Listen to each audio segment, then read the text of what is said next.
É. Acho que melhorou. Pronto? Pronto, pronto. Pode começar de novo, por favor. Confessam agir de acordo. Confessam que conhecem a Deus, mas negam-no com as obras, sendo abomináveis e desobedientes e reprovados para toda boa obra. Paulo, Tito, versículo 1, capítulo 16. Ao contrário, capítulo 1, versículo 16. Eu não falei isso, não? Não, Tá você bom. falou ao contrário, tá. Contrário, tá bom. Eu não estou vendo a primeira frase. O Espiritismo. O Espiritismo, em sua feição de cristianismo redivivo, tem papel muito mais alto que o de simples campo para novas observações técnicas da ciência instável do mundo. A Terra, até agora, no que se refere às organizações religiosas, tem vivido repleta dos que confessam a existência de Deus, negando-o, porém, através das obras individuais.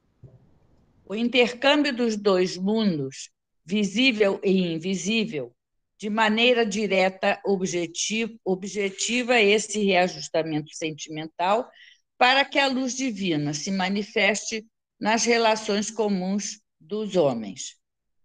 Como conciliar o conhecimento de Deus com o menosprezo aos semelhantes?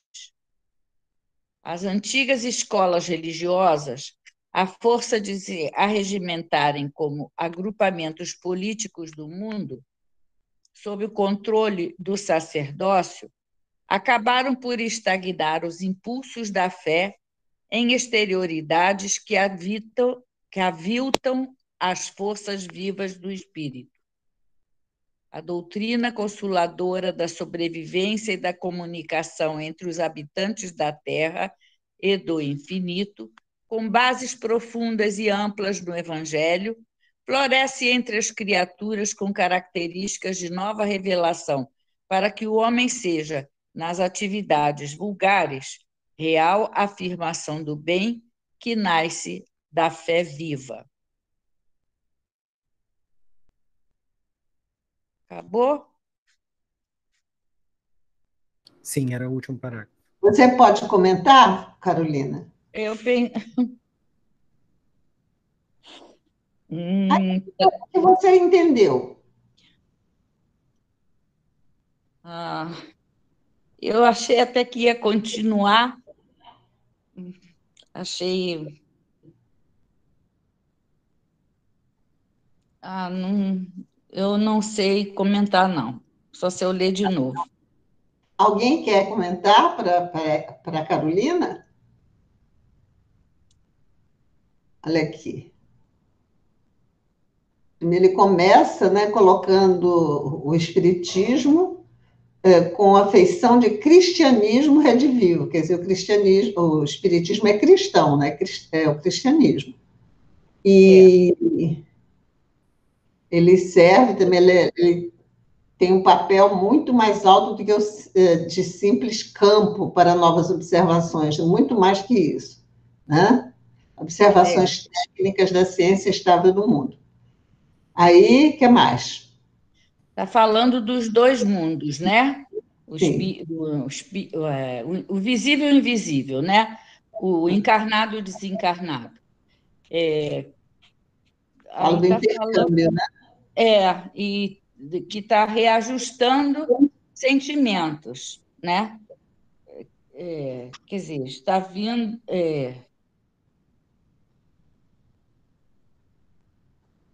Bom, Então, não sei. existe lá no parágrafo anterior, ele diz que a Terra até agora, no que se refere às organizações religiosas, tem vivido repleta dos que confessam a existência de Deus, negando-o, porém, através das obras. São pessoas que falam de Deus, dizem que Deus existe, mas nas suas ações eles não agem de acordo, né? Ali não, Fábio. não é? São pessoas... É. E depois ele fala desse intercâmbio entre os dois mundos, o visível e invisível. Depois Ele... falando como, né, como conciliar, como introduzir Deus, como conciliar o conhecimento de Deus com esse menosprezo, né, dos semelhantes, com essa má conduta das pessoas, né? Ele conhece Deus, mas trata mal os irmãos, né? Os companheiros de vida, né? Aí vamos ver. Aí ele vai falar das antigas escolas religiosas. O que é que ele diz? Aí, sei lá. A força de lutar com... Elas se reuniam assim como se fossem agrupamentos políticos, quer dizer, tinha uma preocupação política, sob o controle do sacerdócio. Eram os sacerdotes que estavam ali à frente, eles que muitas vezes até diziam como as pessoas deviam agir, né? Qual foi a consequência disso? Acabaram por estagnar os impulsos da fé. E em lugar da fé que vem de dentro, né, daquele sentimento íntimo, eles começaram com rituais, coisas exteriores, né? Nada que tenha a ver com o espírito mesmo, né? Com as forças vivas do espírito. E falando também da condição de consolo, né? A doutrina consoladora, que o espiritismo é uma doutrina consoladora, da sobrevivência e da comunicação. Ele fala da sobrevivência do espírito e essa possibilidade de comunicação entre os encarnados e os desencarnados. Dificilzinha, hein? Você acha difícil? Achei. Então, com bases profundas e amplas no Evangelho. Isso floresce entre as criaturas com características de nova revelação. Então, surge o Espiritismo entre as criaturas, trazendo, como se fosse, uma nova revelação. Mas essa revelação que a gente estuda lá na Gênesis, que é tirar o véu, tirar do véu daqueles mistérios todos que foram criados pela igreja, tudo a gente vê tudo com clareza, né? Então, ele vem como uma nova revelação para que o homem seja, nas atividades vulgares, real afirmação do bem que nasce da fé viva. Então, é uma doutrina que nos ajuda a encontrar essa fé dentro da gente, né? E a vivê-la, tá bom? É mais ou menos isso que foi dito, né? Ô Vera, eu lembrei da parábola do bom samaritano, que o sacerdote e o levita, eles ignoram o homem caído na estrada. É verdade. Então, quem é, assim, os que são os portadores da religião, eles precisam dar esse conhecimento pelas ações, né? Isso aí. Acabou que o samaritano, que era menosprezado, ensinou como era ser, né, religioso na hora que alguém estava precisando. Então, o espírito é a mesma coisa. Que socorreu, né?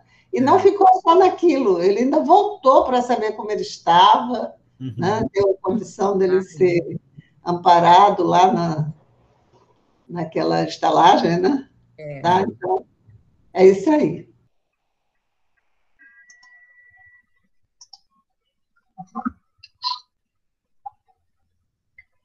Bom, pessoal, meu nome é Débora. O tema de hoje é Justiça das Aflições, né? A gente vai abrir o capítulo 5 do Evangelho segundo o Espiritismo, são os 3 primeiros itens. O capítulo é Bem-aventurados os aflitos.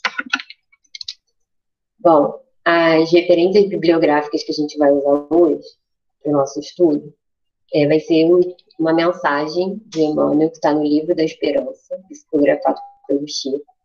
Do Kardec, a gente vai estudar o Evangelho segundo o Espiritismo, algumas perguntas do Livro dos Espíritos, um pedacinho da Gênesis. E eu também trouxe aqui por último, né, que esse estudo aqui, na verdade é um relatório feito por um grupo de pesquisa, que é um grupo de pesquisa de psicologia, que eu trouxe uma informaçãozinha sobre eles, só para complementar o que a gente vai conversar. E aí trouxe a referência desse grupo de pesquisa que se chama Eclipse, tá? É da Federal de Uberlândia. Bom, primeiro, eu queria que a gente começasse a pensar sobre o seguinte. Se a gente fosse pensar em quais características que se destacam no nosso planeta, né?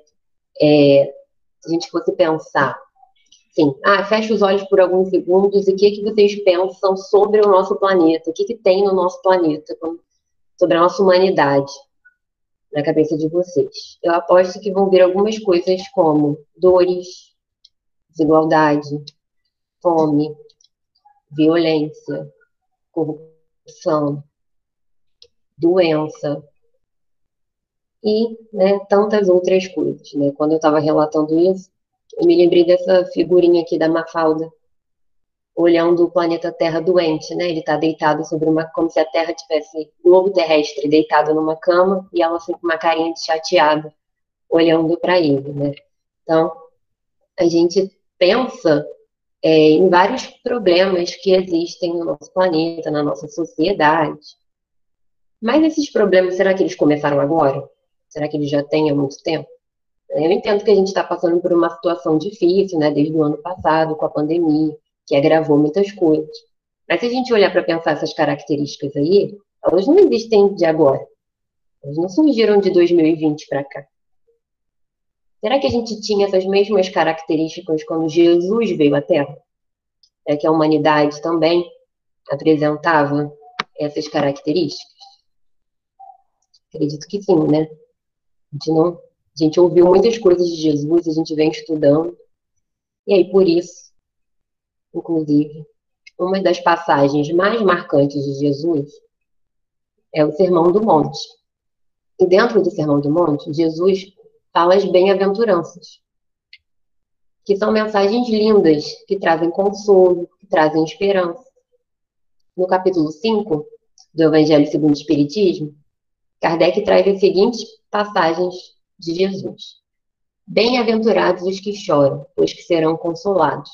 Bem-aventurados os famintos e os sequiosos de justiça, pois que serão saciados. Bem-aventurados os que sofrem perseguição pela justiça, pois que é deles o reino dos céus. Está no Evangelho de Mateus. E tem, bem-aventurados vós que sois pobres, porque vosso é o reino dos céus. Bem-aventurado vós que agora tendes fome, porque sereis saciados. Ditosos sois, vós que agora chorais, porque rireis. Está em Lucas. Mas ai de vós ricos, que tendes no mundo a vossa consolação. Ai de vós que estáis saciados, porque tereis fome. Ai de vós que agora rides, porque sereis constrangidos a gemer e a chorar. Então, Jesus está falando de pessoas que sentiam fome, pessoas que sentiam injustiçadas, né? Pessoas que eram pobres, e aí a gente pode, inclusive, ampliar esses conceitos, né? Pobres no sentido material, fome no sentido material, fome no sentido moral, né? De angústias, de buscar por respostas que não conseguiam ter, pessoas que se sentiam vazias, que não entendiam, e pessoas que também passavam pela fome física. Características parecidas com aquela que eu levantei lá no outro slide. Então, quase 2000 anos depois, a gente pode dizer que o planeta se encontra numa situação parecida, né? No geral, se levantando os pontos. A gente sentindo essas necessidades. E aí Jesus vem com essa mensagem linda, prometendo consolo para essas pessoas. Prometendo o reino dos céus, né? Para justamente as pessoas que estão sofrendo. É muito bonito isso, né? E Kardec, lá no Evangelho, faz o seguinte comentário. Somente na vida futura podem efetivar-se as compensações que Jesus promete aos aflitos da terra. Sem a certeza do futuro, estas máximas seriam um contrassenso, mas ainda seriam um engodo. Mesmo com essa certeza, dificilmente se compreende a conveniência de sofrer para ser feliz. Engodo é uma isca usada para atrair animais ou qualquer artifício utilizado para atrair. Então, seria algo que usado para atrair as pessoas, o que não faz muito sentido se a gente está pensando em Jesus, né? Então, o que o Kardec traz com isso? Como assim essa promessa, quando a gente lê as frases de Jesus prometendo o reino dos céus, prometendo o consolo, quando isso vai vir? Será que é agora? Será que só no futuro? E aí Kardec já traz que, para a gente compreender essa mensagem, primeiro a gente precisa ter a certeza do futuro. Se a gente não tem a certeza de que, por exemplo, a gente continua, que a gente não morre, se a gente acha que quando o nosso corpo morrer a gente vai desaparecer, essas palavras de Jesus não fazem sentido. Como assim a pessoa que vai ser feliz é a pessoa que sofre? E eu ainda pergunto, né? Como é esse sofrer? Porque Jesus não fala assim, bem-aventurados os que ficam reclamando. Bem-aventurados os que sofrem. Ou seja, os que sabem passar por aquele sofrimento. Então, ainda vai ter uma implicação aí que vai exigir da gente uma postura, né? E quando a gente vê a conjuntura do nosso mundo, e aí voltando a esse paralelo, agora em 2021, e também quando Jesus estava encarnado, parecia que não tinha esperança. Que nós, né, estávamos fadados a sempre errar, a sempre sofrer. E Jesus vem com a promessa de justamente consolar essas pessoas que estavam sofrendo. Mas quando? Quando é esse futuro? Tem justiça nisso? Tem justiça no planeta? Kardec continua questionando. Por que sofrem uns mais do que os outros? Por que nascem uns na miséria e outros na opulência, sem coisa alguma haverem feito que justifique essas posições? Por que uns nada conseguem, ao passo que a outros tudo parece sorrir? Então, por que a gente vê pessoas que nascem ricas, pessoas que nascem pobres, pessoas que nascem com deficiência, pessoas que nascem completamente saudáveis? Tem gente que olha que parece que tudo que tenta dá super certo, outras pessoas têm que tentar várias vezes até conseguir, ou às vezes não conseguem. Gente que tem que se esforçar muito, trabalhar duro, contra muitas dificuldades. Já outras nascem ricas, né? Nascem com uma família completa, tem amor da mãe, amor do pai. Outros ficam órfãos. Por quê? Cadê a justiça? O que explica isso? Todavia, o que ainda menos se compreende é que os bens e os males sejam tão desigualmente repartidos entre o vício e a virtude, e que homens virtuosos sofram ao lado dos maus que prosperam. Ainda para completar, né, a gente vê muitas vezes, aparentemente, pessoas que são honestas, que são boas, sofrendo, passando por dificuldades, e pessoas que são cheias de vícios, né? Às vezes são corruptas, têm outras questões, e prosperam, vivem bem. Como que explica isso? Será que vive realmente bem? Nessa história aí, quem será que está bem? Da onde vem isso? Então, onde está a justiça nisso?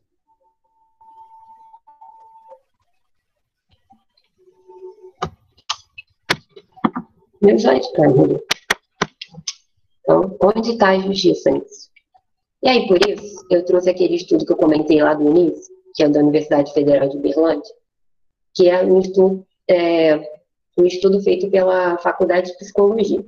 Não vou entrar muito nos detalhes, não, mas trouxe um dado, que é um estudo que ele fala sobre as crenças no mundo justo e injusto. E aí, esse Melvin Lerner, ele fez uma teoria, né, que é chamada de crença em um mundo justo. E essa teoria, ela consiste na suposição de que o indivíduo recebe o que merece e ele merece o que recebe.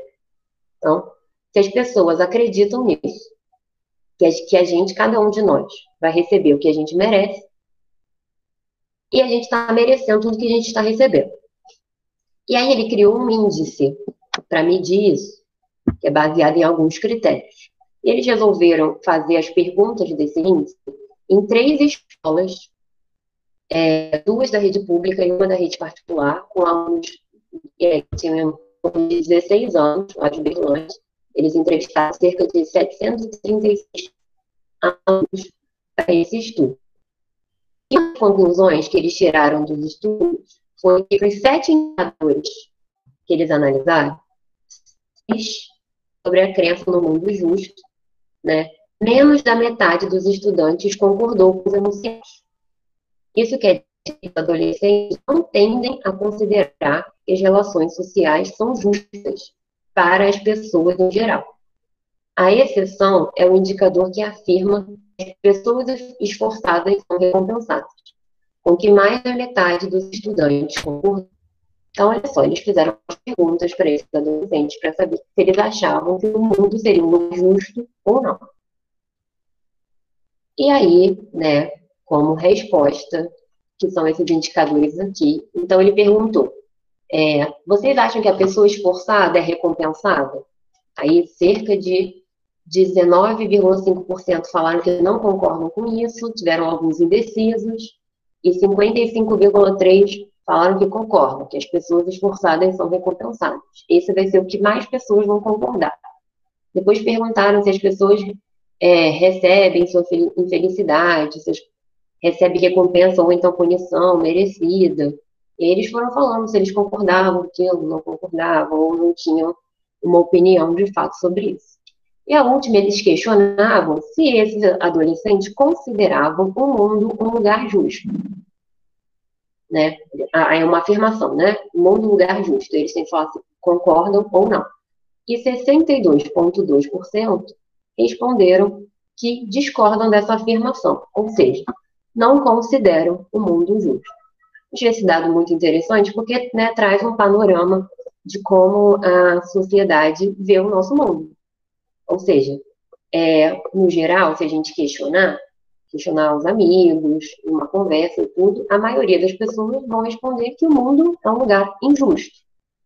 Mas vão vir respostas bastante parecidas com esse dado aí apresentado, né? Mas a gente precisa pensar um pouquinho em umas coisas. Olha só, vamos construir um raciocínio. Na primeira pergunta do Livro dos Espíritos, Kardec questiona o que é Deus. E os Espíritos respondem que Deus é a inteligência suprema, causa primária de todas as coisas. Então, a gente já é apresentado aí a uma das primeiras características de Deus. Que é o ser que tem uma inteligência suprema. Ponto importante. E ele é a causa primária de todas as coisas. Ou seja, tudo vai ter por trás Deus. Então, é isso que os Espíritos nos trazem. Kardec continua suas questões. Na questão 13, ele diz o seguinte: quando dizemos que Deus é eterno, infinito, imutável, imaterial, único, onipotente, soberanamente justo e bom, temos a ideia completa de seus atributos? Eu trouxe uma parte da resposta dos Espíritos que diz o seguinte: a razão, com efeito, vos diz que Deus deve possuir em grau supremo, essas perfeições.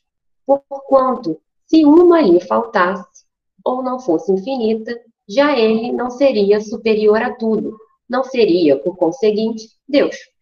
Para estar acima de todas as coisas, Deus tem que se achar isento de qualquer vicissitude e de qualquer das imperfeições que a imaginação possa conceber. Então, para ele ser essa inteligência suprema, para orquestrar tudo isso, ele não pode estar sujeito à mudança. Ele não pode ter o mínimo de nenhum dos vícios que a gente consiga pensar. Não faz sentido, senão ele não seria Deus.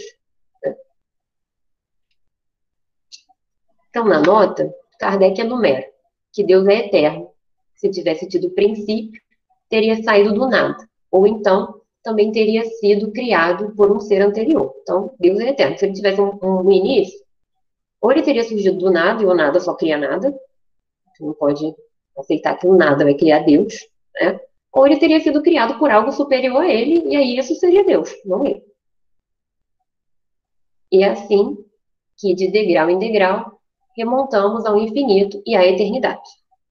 Deus é imutável. Se tivesse sujeito às mudanças, as leis que regem o universo, nenhuma estabilidade teria. Se ele ficasse mudando, né, se ele fosse sujeito a mudar, a gente ia acabar também mudando, já que a gente vive de acordo com as leis dele. Não teria uma estabilidade. Dessa mesma forma, ele também não pode ser material. Então, ele é imaterial, porque a matéria muda, né? Então, quer isto dizer que a sua natureza difere de tudo o que chamamos matéria. De outro modo, ele não seria mutável, porque estaria sujeito às transformações da matéria. Então, se a gente considera que ele é imaterial, que ele é imutável, a gente não pode considerar ele material. E Deus é único. Se muitos deuses houvessem, não haveria unidade de vistas, nem unidade de poder na ordenação do universo. Então, ele é único e ele também é onipotente, né? Imagina, se tivesse mais de um Deus, a gente ia ficar sujeito à vontade de um Deus, à vontade de outro, né? Ao poder de um, ao poder de outro. Então, ele é porque é único. Se não dispusesse do soberano poder, algo haveria mais poderoso, ou tão poderoso quanto ele, que então não teria feito todas as coisas. É que não houvesse feito, seriam obra de outro Deus. Então, ele também teria algo que seria mais superior a ele. Se tivesse algo mais superior, esse algo seria Deus. E o mais importante para a gente aqui nesse estudo, Deus é soberanamente justo e bom. A sabedoria providencial das leis divinas se revela, assim, nas mais pequeninas coisas, como nas maiores. E essa sabedoria não permite se duvide nem da justiça, nem da bondade de Deus. Então, né, igual a gente fala lá na evangelização com as crianças, que Deus é nosso Pai, nos criou por amor. E Ele é soberanamente justo e bom. Então, tudo que Deus faz, tudo que Deus criou é justo, né? E é bom. Então, desde as coisas pequenininhas que acontecem no nosso planeta, aquelas que a gente não consegue ver, até as grandes coisas, aquelas que impactam todo o planeta, aquelas que impactam toda a humanidade. Deus está por trás. E Kardec traz para a gente as informações dos atributos, ou seja, das características que a gente consegue compreender de Deus. E elas são muito lógicas.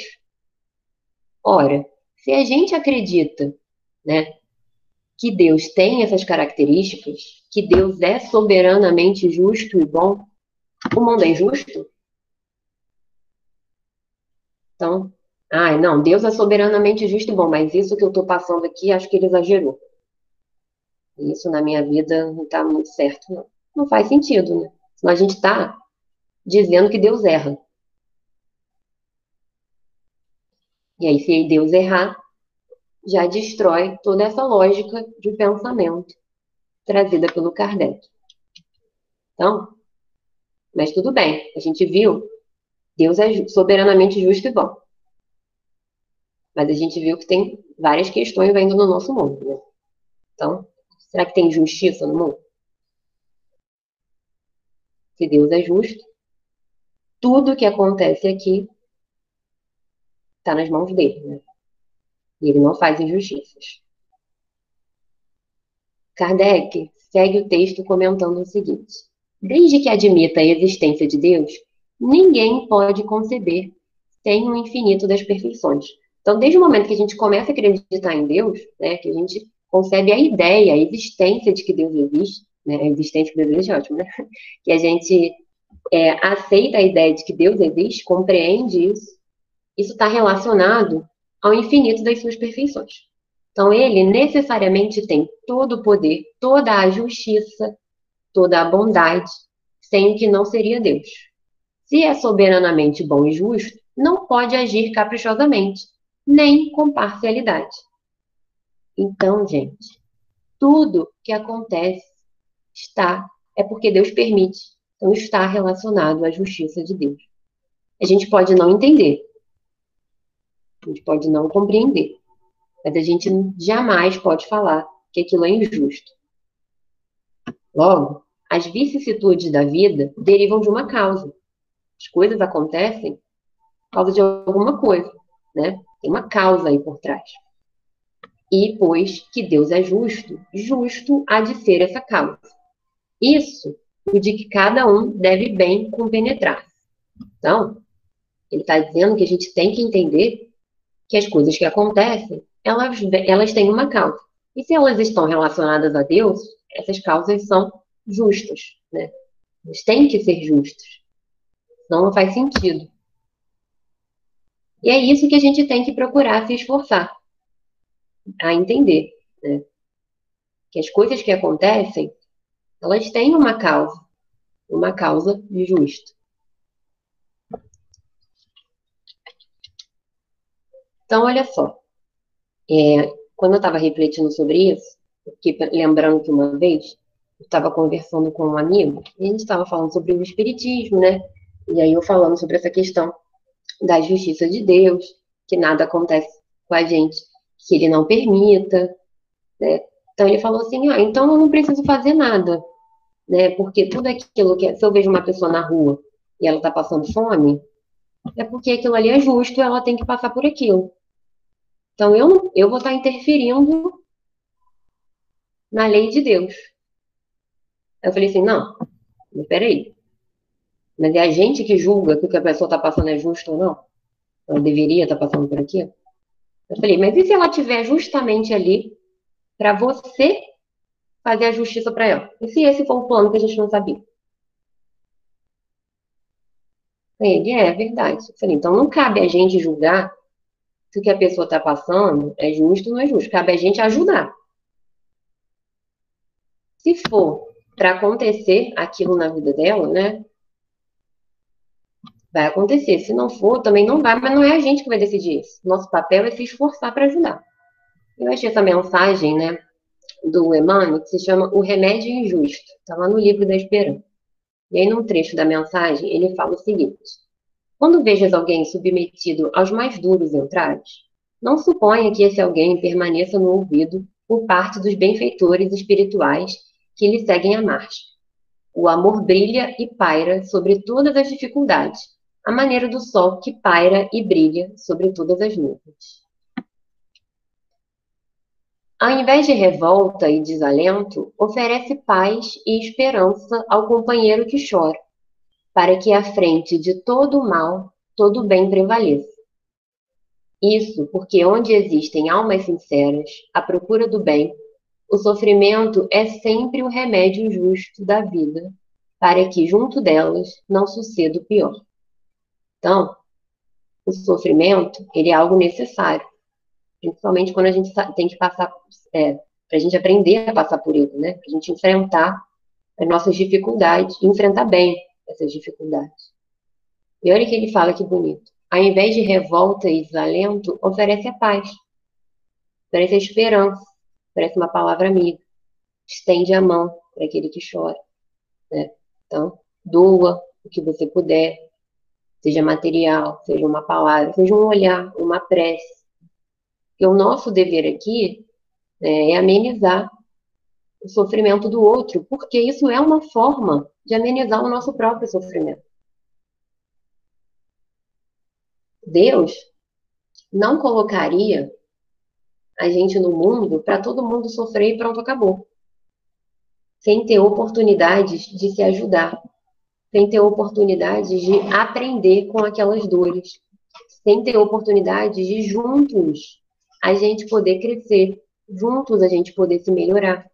A gente sozinho não consegue fazer esse caminho. A gente precisa do outro. A gente só aprende as virtudes quando a gente está em contato com as outras pessoas.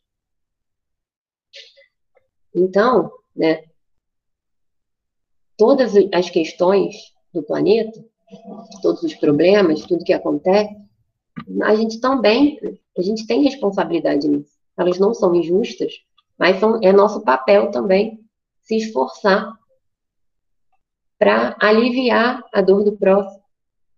Não porque a gente tem que fazer isso por uma obrigação, mas porque ajuda a todos. Quando você ajuda o outro, você se ajuda muito.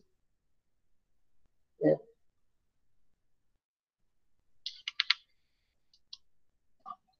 Bom, e aí Kardec, né, reforça que a fé no futuro pode consolar e infundir paciência, mas não explica essas anomalias que parecem desmentir a justiça de Deus. Então, lembra lá no início que ele comenta que só a crença na vida futura, né, só essa crença, né, na imortalidade da alma, que faz com que a gente consiga compreender as bem-aventuranças ditas por Jesus, principalmente com relação aos que sofrem, né? Então, essa fé no futuro, essa fé de que a gente continua, é que vai fazer com que a gente tenha paciência, né, que a gente consiga se consolar. Porque se a gente acredita que a gente nasce e morre nessa única vida, e a gente vê tantos problemas, tanto sofrimento, a gente não vê sentido nisso, né? Ninguém vai ficar todo mundo aqui sofrendo. Como assim? A gente vai morrer, acabou, sumiu, então para que eu passei por isso tudo?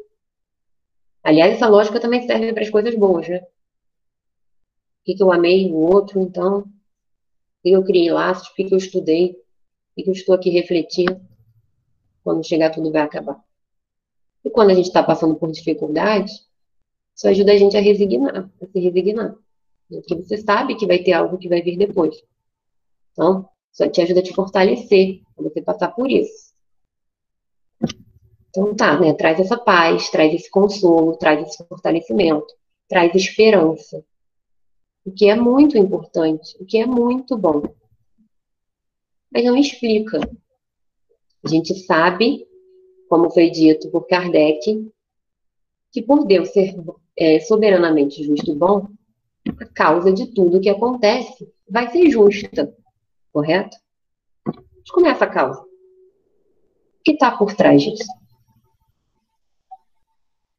Como que a gente consegue explicar, né, que ele fala que parece até que a gente está negando a justiça de Deus, né, que não existe justiça, se a gente olha só por essa ótica. Precisa de algo a mais. O que será que é possível que explique tudo isso? Tem uma palavra que a gente usa bastante. O que vai explicar, então, tudo isso? Que é o Consolador. Jesus nos prometeu o quê? Ele disse: se me amais, guardai os meus mandamentos. E eu rogarei a meu Pai, e ele vos enviará outro Consolador, a fim de que fique eternamente convosco, o Espírito de verdade, que o mundo não pode receber, porque não o vê e absolutamente o não conhece. Mas, quanto a vós, reconhecê-lo-eis, porque ficará convosco e estará em vós. Porém, o Consolador, que é o Santo Espírito, que meu Pai enviará em meu nome, vos ensinará todas as coisas e vos fará recordar tudo o que vos tenho dito. Está no Evangelho de João. João registrou essa passagem de Jesus, que mais uma vez traz uma esperança muito grande. Então, o que vai ser capaz de explicar aquilo que só a fé na imortalidade da alma não consegue solucionar? Que ainda precisa de mais detalhes, ainda mais pra gente, né? Que a gente gosta das coisas bem provadinhas pra gente conseguir começar a acreditar, né? Que às vezes a gente tem dificuldade. Então, o que seria isso, né? Que vai fazer com que a gente, de fato, abra os nossos olhos? O Espiritismo, o Consolador prometido. Lá que vão estar as respostas, né? De uma forma mais clara. Eu achei muito legal que na mensagem inicial justamente falava sobre isso do Espiritismo, né? Falava do Espiritismo como o cristianismo redivivo, ou seja, trazendo de novo, né? Ó, Jesus disse: vos fará recordar tudo que vos tenho dito. Então, o Espiritismo, ele vem fazer com que a gente se recorde do que Jesus nos trouxe. E mais, né? Ele vai ensinar para a gente todas as coisas. Como a Vera disse bem, né? Ele vai revelar, vai tirar o véu. Achei muito interessante quando ela comentou, eu lembrei, eu falei, ih, vai ter tudo a ver com o que a gente vai conversar hoje.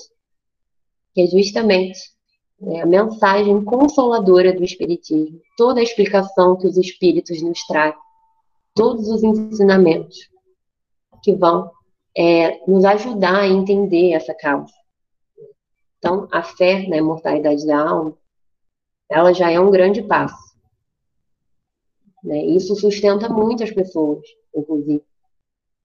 Mas o Espiritismo, ele faz com que a gente mergulhe ainda mais nessa compreensão da justiça e da bondade de Deus. E isso só fortalece ainda mais a gente. Lá no final da mensagem inicial, né, relacionava o Espiritismo à fé viva, a esse movimento, né, da gente acreditar e praticar. A mensagem consoladora que Jesus trouxe. Então, né, Kardec diz, por meio dos ensinos de Jesus, Deus pôs os homens na direção dessa causa. E hoje, julgando-os suficientemente maduros para compreendê-la, lhes revela completamente a aludida causa por meio do Espiritismo, isto é, pela palavra dos Espíritos. Então, o Espiritismo não vem trazer uma novidade nesse sentido. Jesus, como também dito aqui por Kardec, por meio dos seus ensinos, né, ele traz a direção. Jesus trouxe o roteiro que a gente deve seguir. Ele aponta para essa causa. Ele aponta o caminho para Deus, o caminho que a gente deve seguir. Isso está em Jesus e nos seus ensinamentos. Mas, com o passar do tempo, e com nosso amadurecimento enquanto humanidade, nossa evolução, Deus permite que venha o Consolador, e que venha o Espiritismo, para ele fazer com que a gente faça o quê? Olha, complemente. Que a gente, agora, de fato, que a gente entenda a causa. Então, olha a oportunidade que a gente está tendo. Quando eu fiz aquela comparação no início das características atuais do nosso mundo com a da época de Jesus, eles estavam com Jesus ali, né? A gente tem os ensinos de Jesus no Evangelho registrados e a gente tem o Espiritismo por meio de inúmeras obras, das obras básicas, das obras psicografadas sérias, por meio dos estudos, justamente nos mostrando essa causa, esse caminho, o caminho da justiça de Deus. E a gente não pode alegar ignorância. Como Kardec bem diz, nós já somos suficientemente maduros para entender essa mensagem. Então não pode falar, alegar, não dei muita atenção. Não. Nós já temos capacidade de refletirmos sobre esses ensinamentos, né? De pensarmos nesses ensinos de Jesus, de fato, abraçarmos isso. Não ficar reclamando, não ficar achando que tudo é injusto, que só acontece comigo. Como isso? Deus não é justo? Deus não é nosso Pai? A gente está vivendo, né, um momento de muitas dificuldades coletivas e muitas dificuldades individuais. Todos enfrentando, né, muitas transformações. Então é um momento também de a gente parar para refletir. A gente pensar que Deus é justamente amor, que nos ama, que não ia nos colocar numa situação à toa, por capricho. De coisa quem faz somos nós. Não Deus. Toda sua sabedoria, em toda a sua perfeição. Pelo contrário, tudo que Deus faz, que a gente olha e parece injustiça, e não entende, são oportunidades. Oportunidades para nós, que às vezes estão na nossa própria vida, oportunidades com as pessoas que estão à nossa vida, que a gente convive, né? Nesse mundo, algumas pessoas estão tendo que ficar sozinhas em casa, não estão tendo tanto contato assim como tinham, que também é uma excelente oportunidade de reflexão. Outras pessoas já tiveram que vivenciar, né, de uma forma mais forte o seu núcleo familiar, uma convivência diária que muitas vezes não tinha, assim, tão forte. Isso é oportunidade. Tudo é oportunidade. Nada é injusto. Nada é por acaso. Você tem uma inteligência por trás disso tudo, uma inteligência que é suprema. Como vai ser o acaso? Não faz sentido. Quando a gente para refletir, né, sobre essas questões, a gente vê que isso não faz sentido. No dia a dia, a gente é levado por um turno de coisas, é uma notícia, né, o tempo todo, é uma pessoa que você fala desanimada, aí vai e deixa mais desesperançosa. A gente precisa parar, refletir, fazer esse passo a passo. Vamos lá, vamos lá.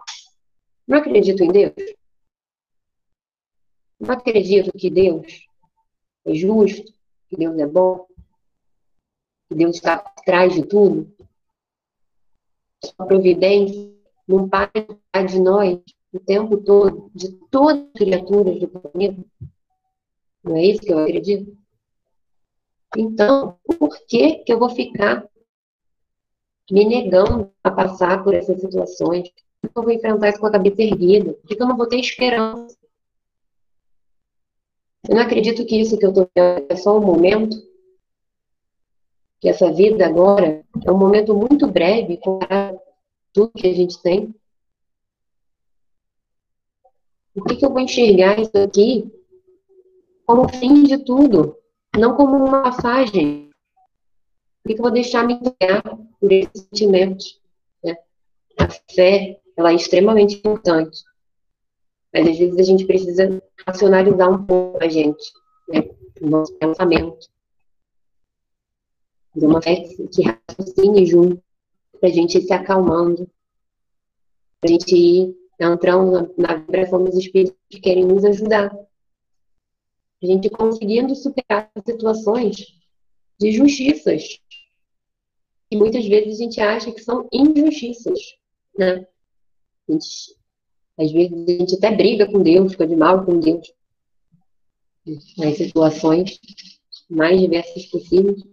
E são momentos de dores mesmo, a gente, né, não é também insensível, não, são momentos de dores. Mas a gente precisa lembrar do que a gente acredita, do que a gente estuda, do que a gente propõe para a nossa vida, do que Jesus nos ofereceu, em primeiro lugar, o que o Espiritismo vem esclarecer. Na Gênese, Kardec diz o seguinte: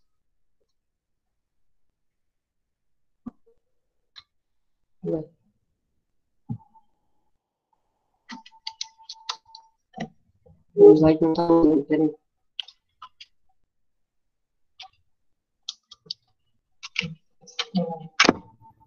Mudou, né? Agora está aparecendo a Gênese. Então, diz o seguinte: são em grande número os aflitos. Não é, pois, de admirar que tanta gente acolha uma doutrina que consola, de preferência as que desesperam, porque aos deserdados, mais do que aos felizes do mundo, é que o Espiritismo se dirige.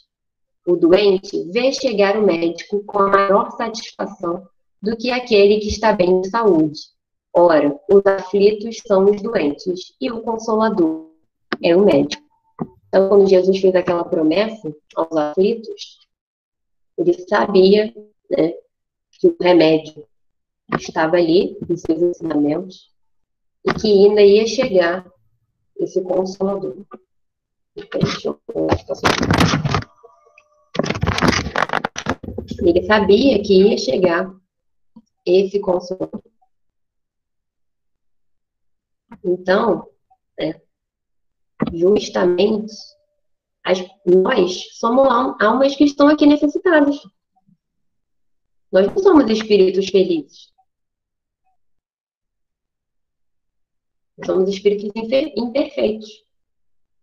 E que vê no espiritismo um remédio, né? O médico, que, através de Jesus, que vem nos consolar, que vem nos ensinar.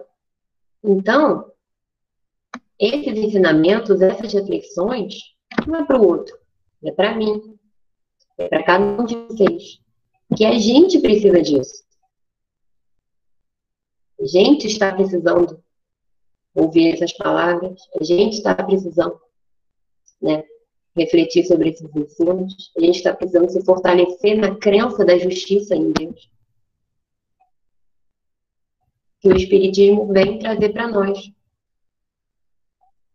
Ele faz a comparação, né? Quando a gente está bem de saúde, a gente não quer saber de médico. Ninguém vai cheio de saúde e pular para a porta do hospital.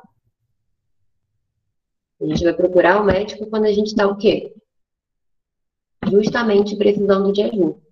Mas, claro, a gente também não pode, então, querer procurar Jesus e o Espiritismo só quando a gente estiver passando por dificuldades, né?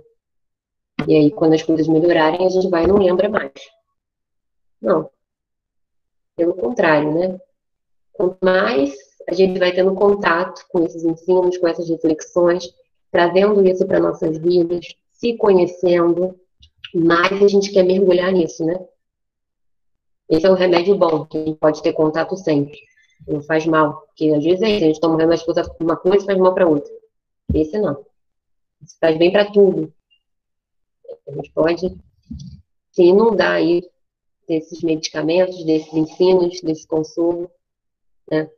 Que é justamente essa doutrina que veio para nos consolar, para nos trazer esperança, para nos trazer paz, para nos trazer conforto, né? Que veio esclarecer aquilo que a gente não entendia muito bem, aquilo que a gente ficava um pouco confuso. Quando vai vir essa felicidade? Quando a gente começar a trabalhar por essa felicidade. Quando a gente construir a felicidade. Quando vai vir o reino dos céus? Quando a gente construir esse reino dentro de nós. E essas informações não são novidades.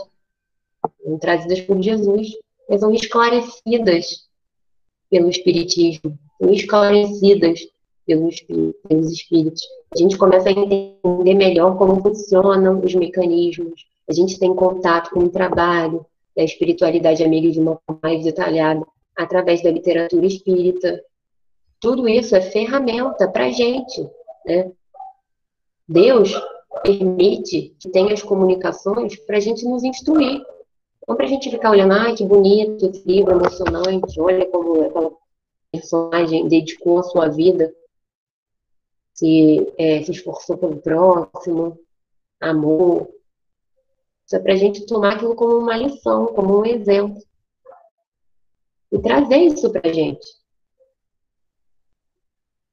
Se a gente parar para pensar, muitas das pessoas que a gente considera como grandes personalidades, principalmente com relação à doutrina espírita, a gente for ver a vida dessas pessoas, nós vamos ver que são pessoas que enfrentaram dificuldades, mas que eram felizes, que eram pacientes, eram amorosos, ou seja, já construíam o reino prometido por Jesus dentro deles. Já eram os bem-aventurados, ou seja, já eram os felizes, né? Construindo aí a verdadeira felicidade, que é através desse caminho que a gente vai conseguir ter contato com ela. Não vai ser fácil, mas é o caminho. Tem uma passagem no Evangelho, aqui, que eu queria ler para vocês e comentar um pouquinho, Achei muito, muito bonito. Ela me tocou bastante. Ela já apareceu aí um pouquinho, que tá com um problema aqui, mas daqui a pouco volta. Não apareceu não, tá, Gênesis ainda? Tá bom. Ah, apareceu. Então, olha só. Esse não é o capítulo do estudo específico, né? Que é o capítulo 5. Mas eu achei isso tão bonito, que isso reforça tanto o que eu estou conversando aqui com vocês hoje, que eu achei muito importante trazer para a gente refletir sobre isso. E ela disse o seguinte: Espiritismo, doutrina consoladora e bendita, felizes do que te conhecem e tiram proveito dos salutares ensinamentos dos Espíritos do Senhor. Para esses, iluminado está o caminho, ao longo do qual podem ler estas palavras que lhes indicam o meio de chegar ao termo da jornada. Caridade prática, caridade do coração, caridade para com o próximo, como para si mesmo. Numa palavra, caridade para com todos e amor a Deus acima de todas as coisas, porque o amor a Deus resume todos os deveres e porque impossível é amar realmente a Deus sem praticar a caridade, da qual fez ele uma lei para todas as criaturas. É lindo isso, né? Justamente vem trazendo aí o papel do Espiritismo, né? Que é quem vai nos revelar o que está por trás da causa da justiça divina, o que está por trás de tudo que acontece. Como ele diz, ó, é o caminho, né? O Espiritismo, ele traz o caminho. E como é esse caminho? Esse caminho é a caridade. A caridade prática, a caridade do coração, a caridade com o próximo, a caridade material, a caridade de uma palavra amiga, a caridade de um sorriso. Hoje a gente não está podendo se abraçar, não está podendo ficar perto. Mas a gente pode telefonar, a gente pode entrar em contato, né, com a pessoa de alguma forma, a tecnologia nos ajuda com isso. A gente pode estar perto das pessoas de várias formas. A gente pode estar presente, ajudando a todos, mesmo à distância.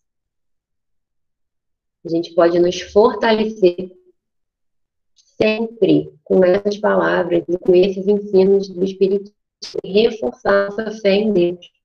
E ter a crença de que tudo que acontece nessa vida é justo. Porque Deus é bom. Deus é o nosso Pai Criador que nos ama, que nos permite ter contato com esses ensinamentos e com essas doutrinas. Então, sim, bem-aventurados são os que sofrem, que sabem passar por esse sofrimento, com resignação, com calma, em paz. Eles são verdadeiramente felizes, né? Por isso Jesus fez essas promessas. E por isso o Consolador vem reforçar todos esses ensinamentos e vem reacender essa fé em nós, trazendo oportunidade. Então, queria que vocês pensassem muito nisso, né? Também eu fiquei refletindo bastante sobre isso, de enxergar tudo como uma oportunidade. Não mais enxergar aquilo apenas como uma dificuldade. Não ficar achando coitadinhos, porque nós não somos coitadinhos. A gente, graças a Deus, está tendo a oportunidade de estarmos aqui encarnados, juntos, de aprendermos. Bem-aventurados podemos ser nós, se a gente puder aproveitar esses momentos, aproveitar a oportunidade de segundo estamos aqui reunidos estudando das nossas casas, no momento onde a gente não pode se encontrar, a gente recebe o estudo dentro da nossa casa. Não tem nada melhor do que isso, né? De estarmos aqui também sendo caridosos. Nós estamos doando fluidos, bons pensamentos, auxiliando os espíritos amigos. Então, também estamos fazendo esse trabalho de reflexão, de aprendizado, né? Então, gente, a gente tem que ser muito grato a Deus por tudo, por toda a oportunidade. Não esquecer, não perder a fé, né? E não perder a oportunidade de reflexão, de estudo e de trabalho que Jesus e a doutrina nos trazem e a todo momento nos convidam para refletir. Então, que a gente fique com essas palavras, porque a gente só consegue amar a Deus se nós estamos sendo caridosos com o próximo. Essa é a lei de Deus para todas as criaturas. E nisso que resume a sua justiça. Ou seja, a justiça de Deus depende de que a gente atue em auxílio ao próximo. É isso que é justo. Não o fato da dificuldade em si, mas da oportunidade que a gente tem de ajudar. Por isso é justo. Não é sofrimento por sofrimento. É sofrimento para aprendizado. É sofrimento para ser solidário. É sofrimento para aprender a amar. E aí, mais pra frente, vocês também vão conversar nas próximas semanas do porquê sofrimento. Para aprender a amar, a gente tem que sofrer. Mas isso aí são as cenas dos próximos itens do Evangelho. Vocês vão ver com os próximos amigos que vão vir a palestra. Muito bem.